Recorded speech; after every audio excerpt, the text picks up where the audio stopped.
नमस्कार सभी को, स्वागत है आप सभी का आपके अपने YouTube चैनल पर। तो आज हम पढ़ेंगे संविधान की प्रमुख विशेषताएं।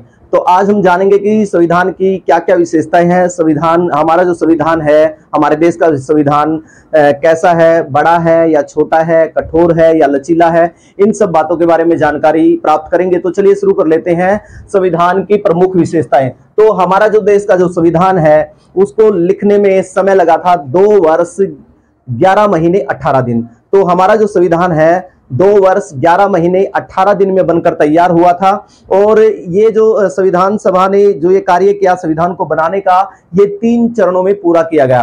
तो ये कार्य कितने चरणों में पूरा किया गया? 3 चरणों में। तो पहला चरण शुरू होता है इसका, प्रथम चरण जिसको कहते हैं 6 दिसंबर 1946 को। तो 6 दिसंबर 1946 को पहला चरण शुरू होता है और ये कब तक चलता है? 14 अगस्त 1947 तक। 14 अगस्त 1947 तक चलता है पहला चरण।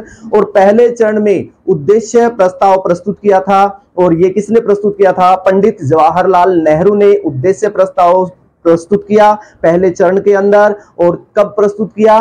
13 दिसंबर 1946 में। 13 दिसंबर 1946 में ये उद्देश्य प्रस्ताव प्रस्तुत किया गया और इसको स्वीकार कर लिया गया। इस सभा ने इसको स्वीकार किया, संविधान सभा ने उद्देश्य प्रस्ताव को स्वीकार किया 22 जनवरी 1947। तो 22 जनवरी 1947 को 23 दिसंबर 1946 को पंडित नेहरू जी ने इसको उद्देश्य प्रस्ताव को प्रस्तुत किया। और ये कब स्वीकार किया? संविधान सभा ने इसको स्वीकार किया 22 जनवरी 1947 को। तो यहां से क्वेश्चन बन सकता है, जो प्रथम चरण संविधान सभा का प्रथम चरण कब से कब तक चला? तो संविधान सभा का प्रथम चरण 6 दिसंबर 1946 से लेकर के 14 अगस्त 1947 तक चला। और इसमें क्या है? उद्देश्य प्रस्ताव कब प्रस्तुत किया? तो उद्देश्य प्रस्ताव कौन से चरण में प्रस्तुत किया गया? तो उद्देश्य प्रस्ताव तो पहले चरण में प्रस्तुत किया गया। प्रथम चरण के अंदर उद्देश्य प्रस्ताव प्रस्तुत किया। उद्देश्य प्रस्ताव किसने प्रस्तुत किया? उद्देश्य प्रस्ताव पंडित जवाहरलाल नेहरू ने प्रस्तुत किया। उद्देश्य प्रस्ताव कब प्रस्तुत किया गया? उद्देश्य प्रस्ताव 6 दिसंबर 1946 को प्रस्तुत 13 दिसंबर 1946 को 13 दिसंबर 1946 को उद्देश्य प्रस्ताव प्रस्तुत किया गया। और इसको उद्देश्य प्रस्ताव को कब सहमति मिली, कब संविधान सभा ने इसको स्वीकार किया? तो इसको स्वीकार किया 22 जनवरी 1947 में। तो 22 जनवरी 1947 को उद्देश्य प्रस्ताव को स्वीकार कर लिया गया। और ये उद्देश्य प्रस्ताव कौन से चरण में चला? कौन से चरण में आता है? प्रथम चरण में प्रस्तुत किया जाता है। बात करते हैं दूसरे चरण की। तो दूसरा चरण शुरू होता है, देखो 14 अगस्त को 1947 को पहला चरण खत्म हो जाता है। तो पहले चरण के बाद जैसे ही अगला दिन मतलब 15 अगस्त, तो दूसरा जो चरण है 15 अगस्त 1947 को शुरू होता है और चलता कब तक है? 26 नवंबर 1949 तक। और 26 नवंबर 1949 के दिन ही क्या है? हमारा संविधान आंशिक रूप से लागू किया जाता है। इसी दिन, जो दूसरे चरण के अंदर ही हमारा संविधान आंशिक रूप से लागू हो जाता है। आंशिक रूप से का मतलब है उसके कुछ भाग शुरू कर दिए जाते हैं, वो उसमें लागू कर दिए जाते हैं संविधान में से। ये कुछ आंशिक रूप से लागू हुआ था कब? 26 जनवरी 1949 को हमारा संविधान आंशिक रूप से लागू हो गया था। और कौन से चरण में आता है? ये दूसरे चरण में। दूसरा चरण कब से कब तक चला? 15 अगस्त 1947 से लेकर के 26 नवंबर 1949 तक दूसरा चरण चलता है। और इसी चरण में संविधान सभा किस रूप में काम करती है? तो इस चरण में जो संविधान सभा काम करती है, एक प्रभुत्व संपन्न और एक अस्थायी संस्था के रूप में काम करती है।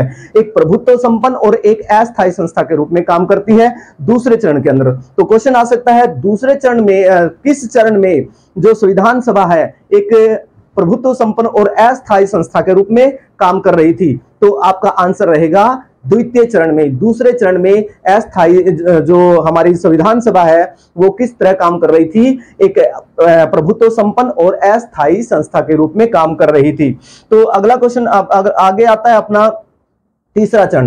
पहला चरण हो गया 6 दिसंबर 1946 से 14 अगस्त 1947 तक चलता है। उद्देश्य प्रस्ताव प्रस्तुत किया जाता है। कौन करता है? पंडित जवाहरलाल नेहरू करते हैं। कब करते हैं? 13 दिसंबर 1946 को करते हैं। इसको स्वीकार कब किया जाता है? उद्देश्य प्रस्ताव को स्वीकार 22 जनवरी 1947 को किया जाता है। दूसरा चरण कब शुरू होता है? तो दूसरा चरण शुरू होता है 15 अगस्त 1947 में। कब से कब तक चलता है? 26 नवंबर 1949 में तक।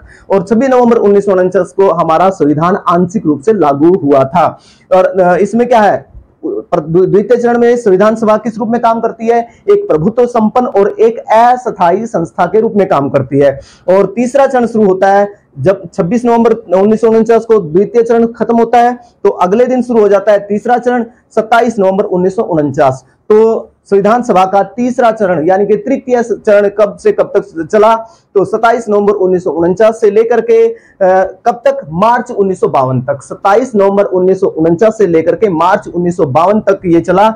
और इस वक्त जो हमारी जो संविधान सभा थी एक अस्थायी संसद के रूप में काम कर रही थी। कैसे काम किया इसने? एक अस्थायी संसद के रूप में काम किया।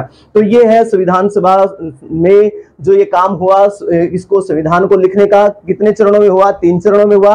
पहले चरण में क्या हुआ, दूसरे चरण में क्या हुआ, तीसरे चरण में क्या हुआ, ये सब हमने पढ़ लिया है। अब हम बात करते हैं संविधान की। जो हमारा संविधान लिखा गया, ये हमारा जो संविधान है कैसा है? हमारा जो देश का जो संविधान है वो लिखित है और क्या है? सबसे बड़ा संविधान है। हमारा जो देश का संविधान है लिखित है और सबसे बड़ा संविधान है। सभी देशों के जो मुख्य मुख्य संविधान से सभी संविधानों को पढ़ करके उन सब का निचोड़, अच्छी बातें उनसे निकाल ली गई, उनसे अच्छी अच्छी बातें लेकर के, और जो उनमें अच्छी बातें नहीं थी, जो सही नहीं थी, जो हमारे संविधान सभा के सदस्यों को सही नहीं लगी, वो उनको छोड़ दिया और सबसे और बाकी का जो अच्छी अच्छी बातें उन सभी संविधान से लेकर के एक बहुत बड़ा संविधान बनकर तैयार हुआ भारत का संविधान। तो कैसा है? लिखित है और सबसे बड़ा संविधान है। कुछ कठोर है, कुछ लचीला है। ना तो ये ज्यादा कठोर है, ना ज्यादा लचीला है। कुछ कुछ कार्यों में इसको चेंज किया जा सकता है, इसमें सुधार किए जा सकते हैं, संशोधन किया जा सकता है, लेकिन कुछ कामों में इसको कुछ कहीं कहीं इसको चेंज करना बहुत मुश्किल है, संशोधन करना बहुत ही कठिन है।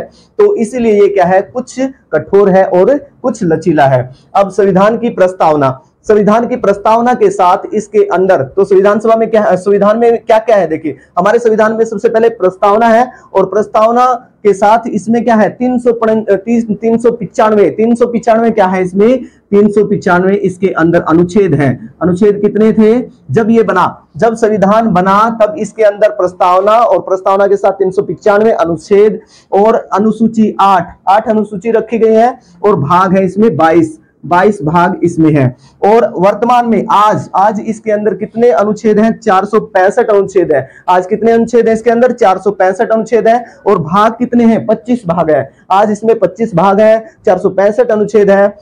और इसको संविधान को वकीलों का स्वर्ग भी कहा जाता है। वकीलों का स्वर्ग कहा जाता है, संविधान को वकीलों का स्वर्ग कहा जाता है। और प्रस्तावना में संशोधन हुआ है और ये संशोधन हुआ 42वां संशोधन। प्रस्तावना के अंदर एक संशोधन किया गया और कौन सा संशोधन था? 42वां संशोधन था। और कब? 1976 में। तो 1976 में 42वें संशोधन के द्वारा प्रस्तावना के अंदर चेंज किया और इसमें कुछ चीज जोड़ी गई, 3 शब्द जोड़े गए और उन शब्दों के नाम है समाजवाद, धर्मनिरपेक्षता और अखंडता। समाजवाद,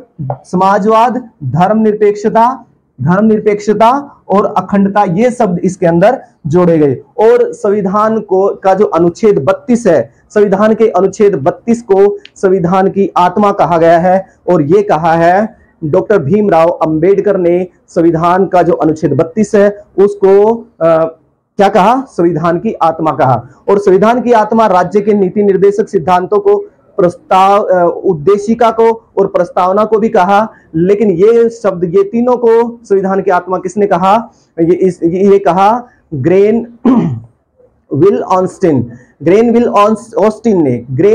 ऑस्टिन ने इन 3 शब्दों को क्या कहा? कौन कौन से? राज्य के नीति निर्देशक सिद्धांत, प्रस्तावना और उद्देशिका, इनको संविधान की आत्मा कहा ग्रेनविल ऑस्टिन ने। और अनुच्छेद 32 को संविधान की आत्मा कहा है डॉक्टर भीमराव अंबेडकर ने।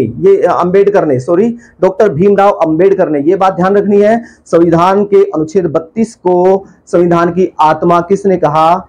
डॉक्टर भीमराव अंबेडकर ने। किसे संविधान की आत्मा कहा? अनुच्छेद 32 को। किसने कहा? डॉक्टर भीमराव अंबेडकर ने। और आगे 3 जो शब्द है, राज्य के नीति निर्देशक सिद्धांत, प्रस्तावना और उद्देशिका, इनको संविधान की आत्मा किसने कहा? ये कहा था ग्रेनविल ऑस्टिन ने। किसने कहा? ग्रेनविल ऑस्टिन ने। तो ये कुछ प्रमुख बातें थी हमारे संविधान के बारे में। और बाकी बातें अगली वीडियो में करेंगे। संविधान के बारे में और बहुत सी बातें हैं, तो अगली वीडियो में कंटिन्यू करेंगे। तो आपको ये वीडियो कैसे लगी कमेंट करना, और अच्छी लगती है तो चैनल को सब्सक्राइब कर लेना। तो चलिए मिलते हैं किसी और वीडियो में, तब तक के लिए thank you, have a nice day, bye bye.